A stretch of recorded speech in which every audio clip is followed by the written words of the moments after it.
নমস্কার বন্ধুরা, channel Bengali YouTube চ্যানেলে আপনাদের প্রত্যেককে জানাই সুস্বাগতম। আশা করি সকলেই ভালো আছেন এবং সুস্থ রয়েছেন। বন্ধুরা, বারবার ফোন করছেন, মেসেজ করছেন, যারা যারা আমার সঙ্গে ফেসবুকেও, আমার পার্সোনাল ফেসবুকের সঙ্গে যুক্ত রয়েছেন, তারা ফেসবুকেও কমেন্ট করছেন, মেসেঞ্জারে কমেন্ট করছেন যে দাদা খবর তো আর কিছু দিচ্ছেন না, খবর কি একদম নীল হয়ে গেল? না বন্ধুরা, খবর নীল হয়েছে কি লাল হয়েছে কি সবুজ হয়েছে সেটা পরের বিষয়, কিন্তু আমার কাছে কোনো রকম তথ্য নেই এই মুহূর্তে। সে কারণের জন্য এই ভিডিওটি আপনাদের উদ্দেশ্যে করা। দেখুন, আমার কাছে যা খবর আছে, আগামী 7 তারিখে কিছু একটা খবর হতে পারে, তবে জানি না এটা কতটা অথেন্টিক। আমি তো ভেবেছিলাম যে এই মুহূর্তে আপনাদের আর কোনো খবর এই মুহূর্তে দেব না।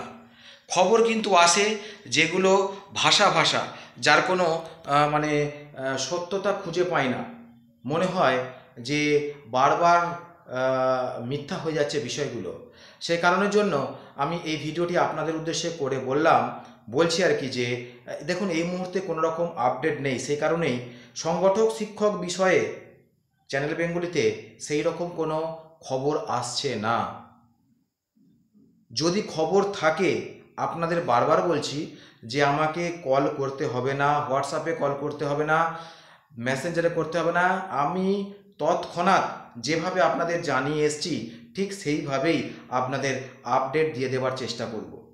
যাই হোক, চ্যানেল বেঙ্গলিতে যারা নিয়মিত দর্শক প্রত্যেকেই ফোন করছেন, আপনাদের আন্তরিক অভিনন্দন জানাই, ধন্যবাদ জানাই যে আপনারা ছোট্ট একটি চ্যানেলকে এত ভালোবাসা দিয়েছেন, খবর নেওয়ার চেষ্টা করছেন। তো যাই হোক, যখনই খবর আসবে তখনই কিন্তু আপনাদের ঘরে আমি অবশ্যই জানিয়ে দেওয়ার চেষ্টা করব। তবে ভাষা ভাষা একটা খবর পাচ্ছি আগামী 7 তারিখ।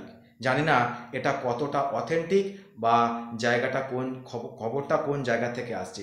এর আগেও বিভিন্ন রকম খবর আমি পেয়েছি, কিন্তু সেই খবরগুলোতে গুরুত্ব দিইনি, এবং আমি 7 তারিখের খবরটাও কোনো রকম গুরুত্ব দিচ্ছি না, কারণ সেই রকম একটা জায়গা থেকে খবর পাইনি। যাই হোক, আপনারা বারবার কমেন্ট করছেন, সেই কারণের জন্য আজকে সরাসরি আপনাদের সামনে উপস্থিত হলাম। আমি ভালো আছি, আপনারা সকলেই সুস্থ থাকুন, ভালো থাকুন, ঈশ্বরের কাছে এই প্রার্থনা করি। জয় হিন্দ, বন্দে মাতরম।